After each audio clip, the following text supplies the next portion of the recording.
aí, pessoal? Beleza pura com todos vocês? Na nossa 22ª aula do curso de farmacologia, ainda falando dos agonistas muscarínicos, vamos entrar um pouco na ação terapêutica destes fármacos. Então, especificamente nessa aula, vamos falar um pouquinho da potência farmacológica dos agonistas muscarínicos em determinados órgãos e aí terminar falando dos potenciais usos terapêuticos destas drogas. Beleza, pessoal? Então, começando aqui com a potência farmacológica, a gente pode dizer que os fármacos agonistas muscarínicos podem atuar em praticamente todos os órgãos inervados pelo sistema nervoso parasimpático, dado que estes órgãos possuem os receptores muscarínicos, além também de poder atuar no sistema nervoso central. Porém, seu uso terapêutico é mais restrito a distúrbios na bexiga, olhos, pulmões e glândulas secretoras. Esses fármacos eles já foram utilizados com uma certa frequência no passado para tratar, por exemplo, alguns distúrbios cardiovasculares, porém eles apresentavam muitos efeitos adversos. Então eles acabaram sendo descontinuados de algumas práticas terapêuticas, né? E aí, com o avanço da farmacologia, outros fármacos substituíram o uso dos agonistas muscarínicos por apresentarem melhores efeitos no tratamento de uma determinada doença e, além disso, apresentarem menores efeitos adversos. Mas, para algumas ocasiões, nós ainda empregamos o uso dos agonistas muscarínicos. E aí, vocês olham aí nessa tabela a capacidade de promover um efeito parasimpático em determinados órgãos com o emprego de determinados agonistas muscarínicos. Nessa tabela nós não temos a presença nem da arecolina nem da muscarina, porque são dois agonistas muscarínicos e são muito tóxicos. A arecolina tem um potencial carcinogênico e a muscarina tem um efeito tóxico proeminente nos sistemas, né? Então, o que nós temos aí? Nós temos acetilcolina, metacolina, carbacol, betanicol e pilocarpina. Cada cruz representa a potencialidade de um efeito parasimpático naquele órgão ou naquele sistema. E você nota que a acetilcolina e a metacolina elas possuem efeitos muito mais proeminentes no sistema cardiovascular do que necessariamente no trato gastrointestinal, bexiga e olhos. Já o carbacol, betanicol e pilocarpina é o contrário. As respostas são mais proeminentes no trato gastrointestinal, bexiga e olhos do que necessariamente respostas cardiovasculares.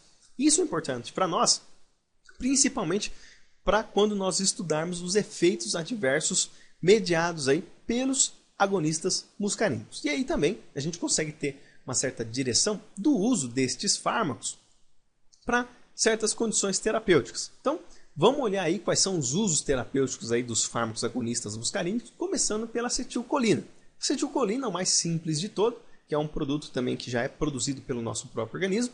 Em certas situações, pode-se utilizar a acetilcolina para induzir miose em cirurgia oftálmica. Então se instila a solução de acetilcolina 1% nos olhos para induzir a contração da musculatura da íris, para que numa condição de cirurgia oftálmica se prejudique menos o cristalino do olho. Então pode-se utilizar, obviamente existem outras drogas que também podem ser utilizadas para induzir miose, a gente vai ver já já, mas a acetilcolina ela tem este uso. Já a metacolina pode ser utilizado para se diagnosticar um problema pulmonar chamado de hiperreatividade brônquica. E aí, utiliza-se para diagnosticar essa doença sem asma clínica aparente. O que é hiperreatividade brônquica? É quando o indivíduo é exposto a algum agente na qual promove uma broncoconstrição muito severa. Essa broncoconstrição, por sua vez, deixa o indivíduo com uma falta de ar tremenda. E se ele estiver exposto a este agente, ele pode até ir a óbito por asfixia. Só que é muito complicado você diagnosticar apenas por sintomas, porque ela acontece de uma vez quando exposto a um determinado agente químico. Então a metacolina, por promover respostas broncoconstritoras, ela desencadeia uma resposta de hiperreatividade brônquica muito intensa. E aí ela serve muito para diagnosticar esta doença. Então inala-se a metacolina e observe-se esse efeito.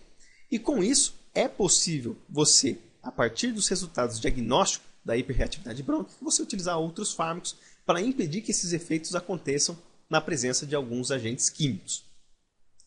Já o betanicol é utilizado para o tratamento de retenção urinária e alguns distúrbios gastrointestinais. Atualmente, para os distúrbios gastrointestinais, o betanicol está sendo muito pouco utilizado. Ele era utilizado antigamente para aumentar a pressão de repouso do esfíncter esofágico inferior, ou seja, a cárdia. Ele aumenta a pressão de repouso para impedir que o alimento que está presente no estômago, ou o ácido, retorne aí para o esôfago, né, o refluxo gastroesofágico. Hoje, a terapia com omeprazol ou cimetidina também são muito utilizadas aí para se tratar alguns distúrbios gastrointestinais. E no caso da retenção urinária, o beta-nicol é capaz de promover a contração do músculo detrusor da bexiga. Esse músculo liso, quando ele contrai, ele promove a micção. Então, indivíduos com retenção urinária podem utilizar o beta-nicol em comprimidos para fazer esse tratamento. Já o carbacol, ele é utilizado para o tratamento de glaucoma e também indução de miose em cirurgia oftálmica. Ele pode ser instilado numa solução a 0,01 a 3%. Ele tem uma potência um pouco maior aí do que a acetilcolina para essas condições e, obviamente, o objetivo é o mesmo, é diminuir as lesões no cristalino. E no caso do glaucoma, o glaucoma, para quem não sabe, é uma doença caracterizada pelo aumento na pressão intraocular por decorrência da dificuldade de drenagem do humor aquoso.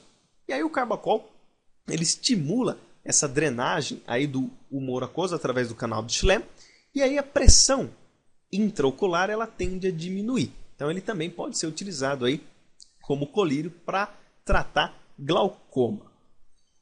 Já a pilocarpina, ela é utilizada para o tratamento de xerostomia, pós-tratamento por radioterapia de cabeça e pescoço e também glaucoma. A xerostomia, para quem não sabe, é uma dificuldade de produção de saliva. Então uma pessoa, quando está tratando algum tipo de neoplasia presente na cabeça ou no pescoço, isso também destrói muito as células glandulares que produzem saliva. Isso irrita muito e prejudica muito, inclusive, as cordas vocais. A pilocarpina ela pode ser empregada para promover secreção salivar nesta condição de xerostomia pós-tratamento por radioterapia de cabeça e pescoço, que ajuda muito aí na fala do indivíduo e diminuir a sensação de mal-estar e desconforto por ficar com a boca seca. E no caso de glaucoma, ela também vai promover aí a drenagem do humor aquoso. E para encerrar, falando da cevimilina, que é um agonista muscarínico, só que eu não comentei com vocês em aulas anteriores, ela é utilizada para aumentar a secreção lacrimal e salivar em pacientes com síndrome de Sjögren. Para quem não conhece, a síndrome de Sjögren é uma síndrome autoimune na qual cria-se anticorpos para destruir células secretoras. Então, estas glândulas secretoras são prejudicadas na síndrome de Sjögren.